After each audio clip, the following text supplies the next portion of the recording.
Hello dear students, मैं विवेक मिश्रा अपने YouTube channel पे आप सभी लोगों का स्वागत करता हूं। आज हम इंग्लिश स्पीकिंग का फर्स्ट डे है आज हमारा, और आज हम डे फर्स्ट में इंग्लिश कैसे बोल पाए, कितना इजीली हम बोल पाए, क्या ग्रामर हमारे लिए वो बेनिफिशियल थिंग्स होगा इंग्लिश को जानने के लिए, या फिर बिना ग्रामर के रूल्स के भी हम इंग्लिश को इजीली बोल सकते हैं। क्योंकि देखिए, बहुत सारे लोग ऐसे हैं जो इंग्लिश पढ़ भी नहीं पाते, लेकिन उनका माइंडसेट ये रहता है कि मैं इंग्लिश बोल पाऊँ। बहुत सारे ऐसे लोग हैं जिन्होंने ग्रामर बिल्कुल नहीं पढ़ा है, लेकिन इंग्लिश इतना फ्लुएंटली बोलते हैं कि आप जरा सा भी आप डाउट नहीं कर सकते हैं कि बिना ग्रामर पढ़े ये इंग्लिश बोल रहा है। ये जो होता है वो सबसे बड़ी बात होती है इंग्लिश बोलने का क्या कारण। एक तो दो चीजें, या तो आप उस इन्वायरमेंट में रह रहे हो जहाँ पे सारी चीजें, जैसे हम लोग भोजपुरी हिंदी का यूज करते हैं, तो या फिर वो इन्वायरमेंट ऐसा हो जहाँ पे आप अच्छे से बोल ले रहे हैं, जहाँ पे आपकी सारी चीजें इंग्लिश में चल रही हो, तब भी आप बोल लोगे, तब आपको बिल्कुल भी कुछ सीखने की जरूरत नहीं है। अब हमको हिंदी सीखने की हम लोग को क्या जरूरत है, जान पाएंगे क्या? भोजपुरी सीखने की क्या है? कुछ नहीं है, कोई कोचिंग नहीं है इसकी। लेकिन इंग्लिश हम लोग के लिए इसलिए जरूरी है क्योंकि आज अगर आप यहाँ पर हैं तो आप अपने किसी भी फ्रेंड से या फिर किसी भी कहीं भी घूमने जाते हैं तो आप बात कर सकते हो, हिंदी में बात कर सकते हो, समझने वाला है तो भोजपुरी भी समझ पाएगा। लेकिन अगर आप एक दूसरे स्टेट में जाते हैं जहाँ पे आपको वहाँ का लोकल अगर आपको लैंग्वेज नहीं आता है तो आपको बहुत जरूरी है इंग्लिश, क्योंकि वहां पे अगर आपको कोई कुछ समझा सकता है, अगर वहां पे कोई कुछ आपको बता सकता है तो वो इंग्लिश ही है, जहां से आप अच्छे से समझ पाते हैं। ठीक है, तो आज हमारा फर्स्ट डे है और आज मैं आपको बताने जा रहा हूं, आज मैं आपको बताऊंगा कि कैसे बिल्कुल आसानी से आप इंग्लिश समझ सकते हैं, कैसे आप बिल्कुल आसानी से इंग्लिश को बोल भी सकते हैं। क्योंकि देखो, एक दिन का कोई वो नहीं है, ये एक दिन का गेम नहीं है कि आज अगर आप चाहो तो एक ही क्लास में पूरा का पूरा और फ्लुएंटली इंग्लिश बोलने को आप जान पाओ, ऐसा भी नहीं। तो आपको जरूरी है कि आप एक एक स्टेप पढ़िए, आप एक एक दिन में कुछ ऐसी चीज़ों को सीखिए जिससे हमारे इंग्लिश इंप्रूवमेंट में बहुत ही ज़्यादा वो बेनिफिशियल होने वाला है। एक एक दिन एक एक स्टेप आप पढ़िए। बहुत सारे ऐसे ऑनलाइन कोर्सेज भी चल रहे हैं जो आप दावा करती है कि मैं इतने दिनों में इंग्लिश आपको फ्लुएंटली सिखा दूंगा और आप इंग्लिश बोलने लगो। मैं कहता हूं यार, एक बात बताओ, अगर हम 90 घंटे में 90 दिनों में अगर पूरी तरीके से इंग्लिश सीख पाते हैं, कौन सा ऐसा क्रैश कोर्स है भाई? उसके लिए हमको सबसे पहले इन्वायरमेंट चाहिए ना। अब जब हम इंग्लिश पढ़ ही नहीं पा रहे हैं, इंग्लिश का सब्जेक्ट नहीं समझ पा रहे हैं, वर्ब नहीं समझ पा रहे हैं, तो हम कैसे फ्लुएंटली 90 दिन में सीख पाएंगे? तो ये जादू जो चल रहा है उससे थोड़ा सा बचा जाए। ठीक है, आप दिन में थोड़ा सा भी सीखिए, एक दिन में थोड़ा सा ही क्लास अटेंड अगर आप कर रहे हैं और थोड़ा सा अगर आप जान रहे हैं तो आपके लिए आप उसको डेली बेसिस में लेकर आइए। आप उसको इस तरीके से पढ़िए, आप उसको इस तरीके से जानिए कि हमारा एक दिन में जो हमने पढ़ा अब उस चीज में कोई डाउट हमारा नहीं है। समझ में आ रहा है? उस चीज में हमको कोई डाउट होने वाला नहीं है। इसलिए मैं आज आपको फर्स्ट डे में ये बताने वाला हूँ कि इंग्लिश जो होता है, इंग्लिश जो बोलने का तरीका होता है वो आप कैसे एब्जॉर्व कर सकते हो, कैसे आप दूसरों के सामने। क्योंकि देखो, एक और रीजन है सबसे बड़ा, कुछ लोग ये कहते हैं कि मैं इंग्लिश समझ तो पाता हूँ लेकिन इंग्लिश में बोल नहीं पाता। बहुत सारे ऐसे भी प्रॉब्लम है बहुत सारे लोगों को जो कहते हैं मैं इंग्लिश समझ पाता हूँ, आप लिख के पूरा एक फर्रा दे दो पूरा, मैं इंग्लिश समझ जाऊंगा, लेकिन अगर मुझे बोलना है, अगर कहीं पे जाके मुझे बात करना है, कहीं पे मुझे इंग्लिश में कन्वर्सेशन करना है, कोई डायलॉग अगर वो करना है, तो मैं वहाँ पे उस स्पीच को भी रिलीज नहीं कर पाता। तो ये आपकी ये नहीं है कि मैंने मेंटलिटी एक आपने बना लिया है कि हम इंग्लिश बोल नहीं पाएंगे। तो सबसे पहले तो आपको ये डर हटाना पड़ेगा, आपके अंदर जो ये मन में बैठ चुका है कि मैं इंग्लिश बोल नहीं पाऊंगा, उसको सबसे पहले खत्म करना होगा। सुन रहा है? What can you not do? यार क्या नहीं कर सकते तुम? यू कैन डू एवरीथिंग, सब कुछ कर सकते हो। ये पहले मेंटलिटी बनाओ कि मैं इंग्लिश बोल पाऊँ। अब दूसरी बड़ी बात कि अब मैं कुछ स्टेप्स लिख रहा हूँ जिसको आपको सबसे पहले फॉलो करना होगा। सबसे पहले आपको कौन कौन सी चीज आपके मन में जो बैठा है जो आपको दूर करना है, तो आपको उसके लिए सबसे पहले अपने मन से आपको ये जो है ना फियर और ये जो चीज है हेजिटेशन, इसको आपको दूर करना है। जो आप हेजिटेट हो रहे हैं और जो आपके अंदर ये डर है, सबसे पहले आपको उसको कम करना पड़ेगा। दूसरी चीज थिंकिंग आपको करनी पड़ेगी, आपको करनी पड़ेगी थिंकिंग। जब तक आप थिंकिंग नहीं कीजिएगा इंग्लिश में, कोई बात नहीं, हमको नहीं आता है, लेकिन हम सोचेंगे जरूर। जब तक आप देखो, दुनिया में सबसे स्ट्रॉन्ग चीज क्या है? माइंड है आपका। माइंड से बड़ा कुछ भी नहीं है, कोई दवा नहीं है, कोई मिसाइल नहीं है, कोई बड़ा नहीं है, माइंड सबसे बड़ा। तो जो हम अपने माइंड में सोच रहे हैं वही तो हम बोल रहे हैं। हमको आगे क्या बोलना है, हमारी माइंड ऑलरेडी सेट हो गई है कि हमको यही बोलना है। तो आप लोगों ने देखा होगा कि कुछ लोग बात करते हैं, मैं भी बात कर रहा हूँ, तो मैं बीच बीच में इंग्लिश का भी वर्ड यूज कर दे रहा हूँ। तो आपको भी वही चीज सोचना है, आपको इंग्लिश में सोचना है। भाई मैं सोया हुआ हूँ और इंग्लिश में कुछ सोच रहा हूँ, सोचो। जब सोचोगे तो माइंड अपने ये जो माइंड जो कहेगा उसको बोलेगा ये। तो इंग्लिश में सोचने का भी प्रयास करो। जो तुम बातें हिंदी में सोच रहे थे उसको तुम इंग्लिश में ही सोचो, तो भी आपको बहुत ज्यादा हेल्प मिलेगी इस चीज में। इस फील्ड में आगे बढ़ने के लिए बहुत ज्यादा हेल्प मिलने वाली है, ठीक है ना। अब मैं आपको बता रहा हूँ कि दो चीजें ये जो है, मेरा मानना है, मैं बहुत ज्यादा वो ये भौकाल क्रिएट नहीं करता हूँ, मैं बार बार कहता हूँ, मैं वही आपको बताता हूँ जो ट्रू है। तो ये आपको सबसे पहले ये खत्म करना पड़ेगा। और थिंकिंग, सोच आपको बहुत बड़ी रखनी। आपको इतना ज्यादा सोचना है कि कोई बात नहीं, गलत ही सोच रहे हैं यार, गोइंग, कमिंग, ईटिंग, सिंगिंग, कोई बात नहीं, इट डज नॉट मैटर, सोच तो रहे हो ना, ये सबसे बड़ा मैटर। तो जितना ज्यादा सोचोगे उतना ज्यादा तुम्हारे इंग्लिश को बूस्ट करने में हेल्प करेगा, ठीक है। आगे बढ़ते हैं, तो ये हमारा चीज। अच्छा, अब देखिए, ये तो हो गया कि हम क्या क्या हमको माइंड से हमारे उतार। अब सवाल आता है कि सर इंग्लिश बोलने में वो जरूरी एलिमेंट्स कौन कौन से हैं कि अगर हम उसको जान लेते हैं तो वो हमारे लिए बेनिफिशियल हो सकता है। वो एलिमेंट्स जो होंगे वो आपके लिए थोड़ा सा क्रूशियल रोल निभा सकते हैं, ठीक है बेटा।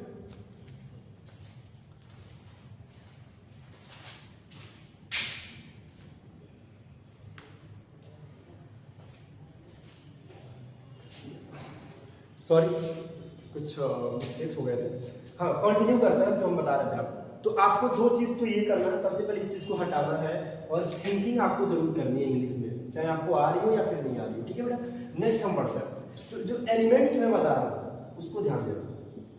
देखो, मैं ये नहीं कहूँगा कि आपको सब्जेक्ट की जानकारी हो, आपको वर्ब की जानकारी हो, नहीं हो, लेकिन आपको इसकी जानकारी नहीं है, कोई बात नहीं, लेकिन कुछ ऐसे कॉमन वर्ड्स को तो आपको जानना पड़ेगा जिसकी वजह से आप अपने इंग्लिश की स्टार्टिंग कर सकते हो।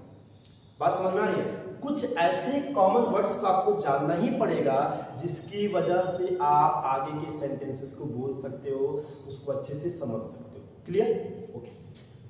तो मैंने बोला कि आपको सब्जेक्ट और वर्ब बिल्कुल नहीं जानना, बिल्कुल नहीं जानना, कोई बात नहीं, लेकिन ये चीज तो आपको जाननी पड़ेगी, हेल्पिंग वर्ब आपको जाननी पड़ेगी। अब मैं इसलिए इस बात को कह रहा हूं क्योंकि आज जो फर्स्ट डे है इसमें मैं आपको यही बताऊंगा कि हेल्पिंग वर्ब से आप बड़े से बड़े सेंटेंस का जवाब पल भर में दे सकते हो। समझ में आ रहा है? पल भर में आप बड़े से बड़े सेंटेंस का जवाब दे सकते हो if you know helping verb, अगर आप हेल्पिंग वर्ब को जानते हो तो। अब मैं बता रहा हूं आपको क्या क्या याद है। आप याद कर लो इज, आप याद कर लो एम, आप याद कर लो आर, देखते रहना। आप याद कर लो वॉज, आप याद कर लो वर, आप याद कर लो डू, आप याद कर लो डज, आप याद कर लो डिड, क्या देते रहना। आप याद कर लो हैज, आप याद कर लो हैव, आप याद कर लो है। That's clear. ये चीजें आपको जाननी पड़ेगी। समझ में आ रहा? ठीक है। अब कहोगे सर ये क्या है, आखिरकार हम इसके साथ क्या कर सकते हैं, वो चीज क्या है जो आप बताना चाहते हो, तो मैं भी खुलासा करने वाला हूं, ठीक है। अब आपको ये चीज क्लियर होगी कि ये हेल्पिंग वर्ब ये बहुत बड़ा रोल निभाने वाला है आपको इंग्लिश बोलने में, ठीक है। अब देखो, कुछ एस और नो टाइप के मैं क्वेश्चन आपको बताने वाला हूं जिसको हम बोलेंगे एस और नो टाइप होता है। एस और नो टाइप के क्वेश्चन में आपको बताने वाला हूं, बेटा ध्यान से सुनना कि आप एस और नो का जवाब कैसे दे सकते हो, ठीक है।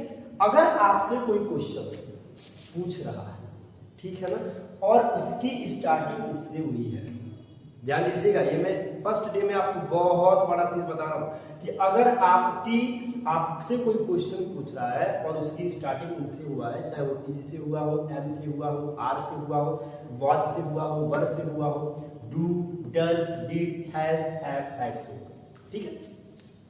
अब आपसे कोई बात करेगा तो यू कह के ही बात करेगा। आपको भी पता है कि इंग्लिश में चाहे कोई छोटा हो या फिर बड़ा हो, उसको रिस्पेक्ट नहीं दी जाती, सेम चीज है।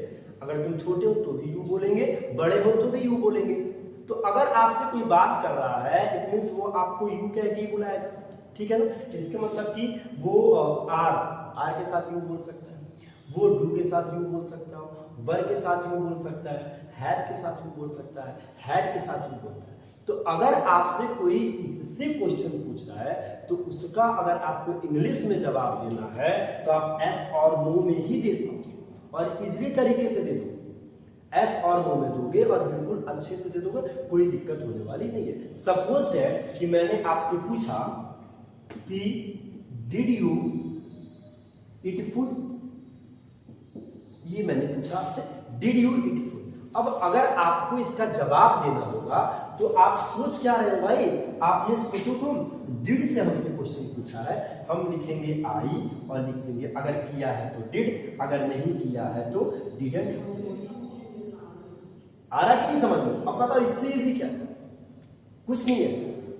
मैंने आपको ये नहीं बोला कि आप सब्जेक्ट जान लो, मैंने आपको ये नहीं बोला कि आपने वर्ब जान लो, मैंने तो सिर्फ आपसे यही बोला ना कि बेटा कुछ तो ऐसी बेसिक, कुछ तो ऐसा कॉमन पॉइंट होगा जिसको तुमको याद करना पड़ेगा।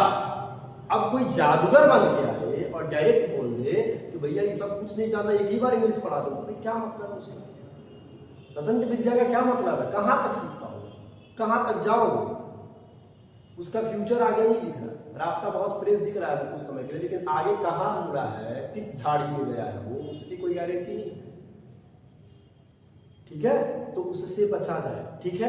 और यहाँ ध्यान दीजिए कि अगर कोई सेंटेंस आपसे कोई पूछ रहा है जिसकी starting is, am, are, was, were, do, does, did, has, have, had से हुआ है, कुछ नहीं करना, यस और नो में आपको भी नहीं देना, सिंपली आप ऐसे बोल सकते हो आई बोलो, ठीक है। और अगर डिड से पूछा है तो अगर तुमने उसको किया है तो डिड बोल दो, अगर नहीं किया है तो आई डिडंट का यूज कर सकते हो, बिल्कुल अच्छे से, कोई दिक्कत होने वाली नहीं है।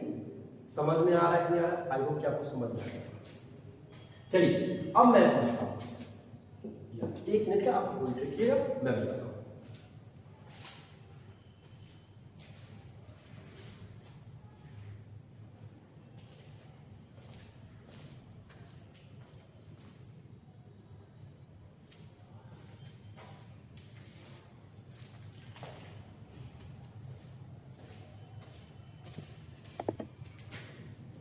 क्या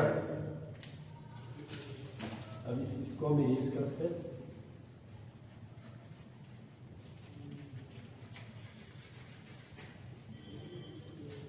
ठीक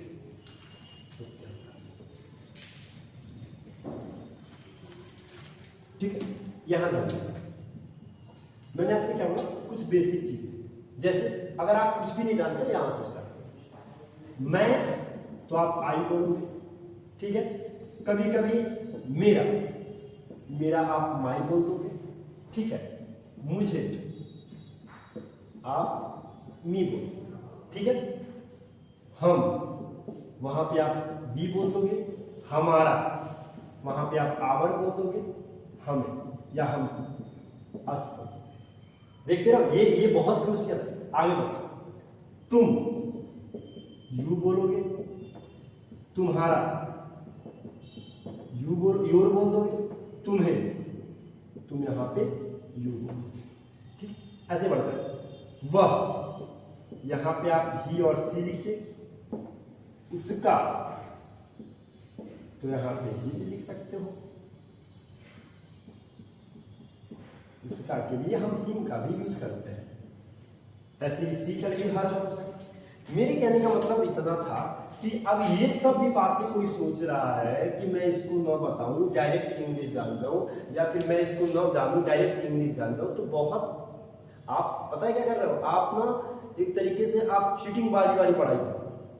यार कम से कम ये चीजें और ये चीजें तुमको जाननी पड़ेगी ना, इसको नहीं जान रहे तो क्या होगा। फिर मैं बोल दे रहा हूं कि अगर आपसे कोई प्रश्न is, am, are, was, were, do, does, did, has, have, had से पूछ रहा है, तो आप अगर उसको रिप्लाई दे रहे हो तो सिंपल आई बोलो, और आई के बाद जिस भी हेल्पिंग वर्ब से उसने स्टार्ट किया है उसी हेल्पिंग वर्ब को अगर तुमने किया है तो लगा दो पॉजिटिव, और नहीं किया है तो उसके साथ निगेटिव को ऐड कर दो। क्या करना है इसमें, ठीक है बेटा। जैसे मैं पूछता हूं डू यू इट अगर आपने खाया है तो बोलोगे ना आई डू, कोई बात नहीं, आपको इट भी बोलने की जरूरत नहीं है, आई डू बोलोगे। अगर नहीं किया है तो आई डोंट बोल दोगे, सिंपल हो गया। आगे बढ़ते हैं, मैंने आपको दिया डिड श्याम, चलो मैं एक काम करता हूं, हमेशा ये नहीं लेता हूं, मैं एक और पर्सन ले लेता हूं। डिड श्याम लर्न, तो अगर श्याम ने लर्न किया तो क्या होगा, श्याम डिड। श्याम ने लर्न नहीं किया है तो क्या हो जाएगा, श्याम डिड नॉट। अब बताओ, कोई बहुत बड़ा वो चीज नहीं था, सिर्फ इतना था, हेल्प, जिस भी हेल्पिंग वर्ब से उसने पूछा है, आई वी यू ही सी कुछ भी लगा के हम उस हेल्पिंग वर्ब को ऐड कर देंगे, बस हमारा एस और नो वाला काम क्वेश्चन हो गया। ऐसे ही बेटा, ऐसे ही मैं उस एक एक दिन में आपको सारी चीजें बता दूंगा जिसमें आप भले ही सब्जेक्ट और वर्ब को ना जानो, लेकिन मैं आपको फिर से कह रहा हूं कि कुछ चीजें आपको जाननी पड़ेंगी। आई मतलब क्या होता है, मेरा का इंग्लिश क्या होता है, तुम्हारा का इंग्लिश क्या होता है, तुम्हें का इंग्लिश क्या होता है, इतना आपको आज ही नोट कर लो कि इतना आज आपको सीख लेना है। और मुझे उम्मीद है कि एस और नो टाइप के क्वेश्चन आप बिल्कुल अच्छे से सीख लिए होंगे, उसमें कोई प्रॉब्लम नहीं हुआ होगा, ठीक है। ऐसे नेक्स्ट वीडियो में हम मिलते हैं, नेक्स्ट वीडियो में भी आपको कॉन्सेप्ट के साथ आपको बताएंगे और अलग तरीके से आपको इंग्लिश बुलवाना ही मेरा ड्यूटी है, ठीक है बेटा। Thank you so much.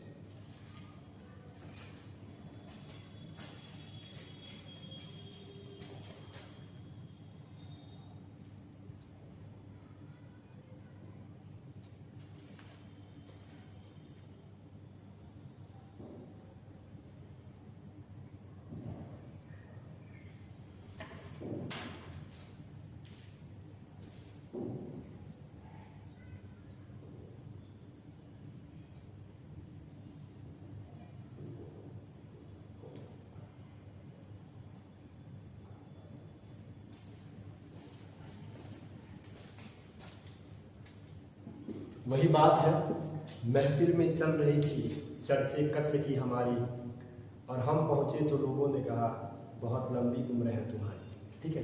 तो क्या कह सकते हैं आप, आपके पीठ पीछे कुछ और होगा, आपके सामने कुछ और होगा, लेकिन आपको अपने, अगर आपका जो गोल है अगर वो पॉजिटिव है तो आपको घबराने की कोई दिक्कत नहीं है। ट्राई करो यार, किसी के बुरा सोचने से आपका कभी बुरा नहीं हो सकता। ऊपर वाला बस बुरा आपके बारे में ना सोचो, और इतना भी याद रखिएगा, ऊपर वाला कभी भी आपके बारे में बुरा नहीं सोच सकता अगर आपके विचार और आपका मन अगर सच्चा है तो, ठीक है।